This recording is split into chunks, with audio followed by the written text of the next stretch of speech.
What's going on, animators? Aaron here from CG Riff, coming at you with 7 tips for crushing your next animation conference. I was talking to one of my students the other day. She's going to CTN next month, and I know Lightbox Expo is coming up later this week, and she was asking a lot of questions. It's her first time, so I was giving her some pointers, some feedback for ways to make sure she makes the most of her time there. So I decided I'd hop on and try to make a quick tips video for anyone who's maybe never been, or maybe just some tips for someone who's looking to maximize their time at these or similar conferences. So one of the first tips that I sort of learned the hard way is don't overbook yourself. I remember the first year I went to CTN. Before I went, I was just going down through the roster of all of the different talks they were going to be giving, all the different seminars and sessions were going to be going on. And I booked my days just jam-packed with session after session after session, barely any time to even go to the bathroom in between. And I was like 2/3 the way through the second day and hadn't even been to like the exhibit tent at all. I had just been going to session after session after session, basically sun up to sundown. And I quickly learned that this is not the best use of your time at these types of conferences.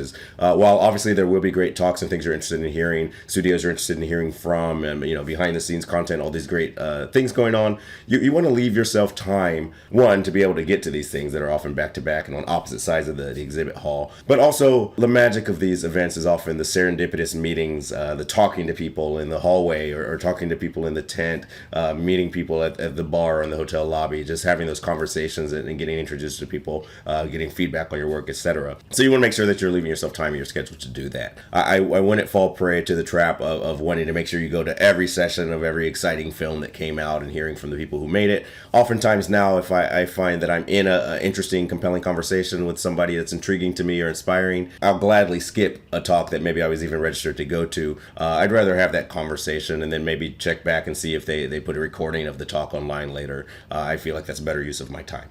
Number 2 is to have your reel available offline. Oftentimes in these convention halls, you don't want to be in a situation where your Wi-Fi drops out, you can't get connection, or maybe so many people are on the network that it's laggy or freezing up or something like that. Now you've got an opportunity to show somebody your reel and you can't get it to pull up. So be sure that you have an offline version on your device. It's also a good idea, obviously, to make sure that your device is charged. These are pretty long days, so by the end of the day you might be running low on juice. Maybe during lunch or something, just strategically find some time to go up to your hotel room or whatever it is and charge your device to make sure you're operating at full capacity. And again, don't run into a situation where you're trying to show it to somebody important and you're not able to show your reel. It's also probably a good idea to have it on a backup device even. I prefer to show it on an iPad because it's a little bit bigger than my phone, but maybe you also have a version on your phone for some reason you can't get the iPad to function properly or your battery is low. You've at least got kind of that fallback. Another tip, obviously, especially in a post-COVID world, people don't really love to share earbuds or anything like that. So over-the-ear headphones tend to work best if you have a reel that has audio. You've got dialogue on your reel or something like that. So keep a pair of those handy. Maybe even some wipes to wipe them down if that makes people more comfortable. That's what I found to be the best way to showcase my work. Number 3, there's a tendency at these events to see the booth from Pixar and DreamWorks is here and Netflix is here and want to really kind of prioritize spending time trying to get the big studios' eyes on your work and spend time with them. But I find that at these events, it's just as important to get to know your peers, other people who are up and comings and hopefuls and hoping to get their foot in the door, and really just kind of planting those seeds as many places as possible without just kind of putting all your focus on the big studios, because you never really know which of those seeds you plant is going to pay dividends later on, and which of those relationships can really enrich your time there and inspire you and keep you motivated once you go back home and you're back working on your reel or whatever it is. So be sure to not undervalue getting to know the other people waiting in line with you who are also waiting to get their work reviewed. Get their eyes on your work as well. That brings me to my next tip, number 4.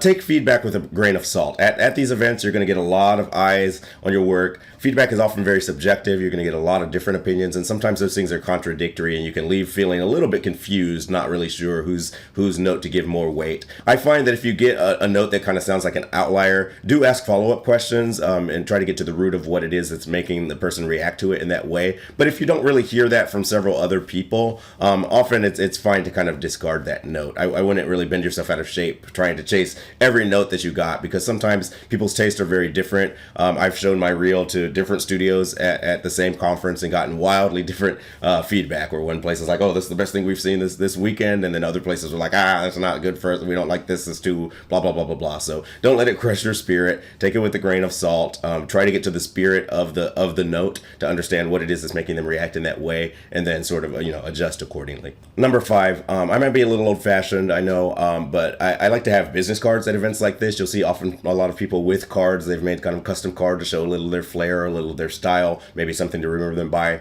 The act of actually putting something in someone's hand to remember you by, I find to be quite useful. Additionally, if I'm exchanging cards with someone, it allows me a surface or something to kind of write down a quick note about what we talked about, where we met, which helps me follow up later, which is kind of the most important point. As soon as I get home, I like to go through all of the business cards I received, all of the new contacts, whether I put them in my phone or received a card, and follow up with that person. I usually send them a LinkedIn connection request and say, hey, this is Aaron. We met at such and such, so it was great hearing about whatever. Hope you got home safe, whatever it is. Again, planting that seed and hopefully fostering that relationship, and then actually doing the work of continuing to follow up after that. Don't just make it a one-time thing. Actually try to build a relationship with that person if you think that that's useful to you, or you can be useful to them in any way. That's again the point of these events, is to grow your network, to get to know people, and to stay inspired. My card is simple. It's just, I've got a little kind of image of myself on there to kind of help them, jog their memory of who I might be. I actually have a QR code on the back that takes them directly to my website. Again, some people might find this a bit old-fashioned, but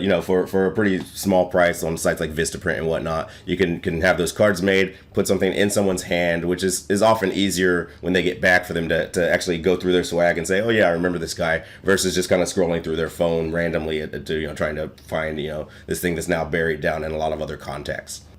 Number 6, these types of events can be really pretty overwhelming, especially if it's your first time going. So I really recommend before you arrive, spend some time understanding the layout, really kind of study the map, like understand where the different sessions are, because sometimes they're further apart than they seem. Like I said, the first time I went to CTN, I was running all over the place like a crazy guy, and I didn't have enough time between sessions to even get to the other side of the hotel, to the next session, or to the real review or whatever. So make sure you just feel pretty comfortable and confident with the layout. Spend a little time kind of maybe walking the space, even if you get there. Sometimes you can get there like a day before or something like that, just so you're familiar with it. And even simple things like knowing where the bathroom is can just kind of help put you at ease and have you navigating the exhibit hall a little more like a pro. Knowing where the booths are of the studios that you're hoping to hit. Sometimes as soon as they open, you want to kind of make a mad dash and sign up for the real reviews or whatever it is, because some of those lists tend to fill up. So the more you can kind of go in with that knowledge sort of studied ahead of time, the more confident you'll be as you navigate your day. Number 7 seems simple, but just make sure to take care of yourself, right? These things are marathons and not sprints. You'll find even at the end of a 3 or 4 day event that you can be very, very exhausted. These things kind of go from sun up to sundown every day. People are up at the bar just mingling until well into the night, and then back up early for sessions and reviews and stuff the next morning.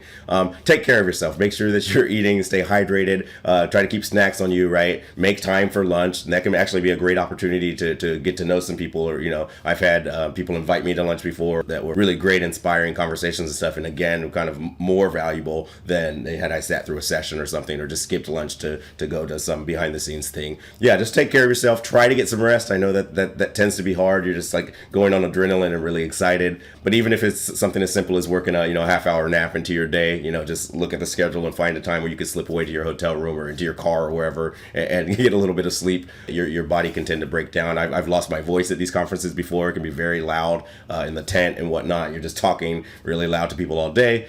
Take care of yourself, and you'll be glad that you did. You'll survive to the end. You want to come out the other side feeling good, feeling engaged and energized. So there you have it. Those are just some thoughts and some tips to hopefully make your Lightbox and CTN and whatever other conference you might find yourself at more productive, more eventful, more enjoyable overall. Definitely pass it along to any animators out there who might find it useful or helpful. Have a great time. See you around.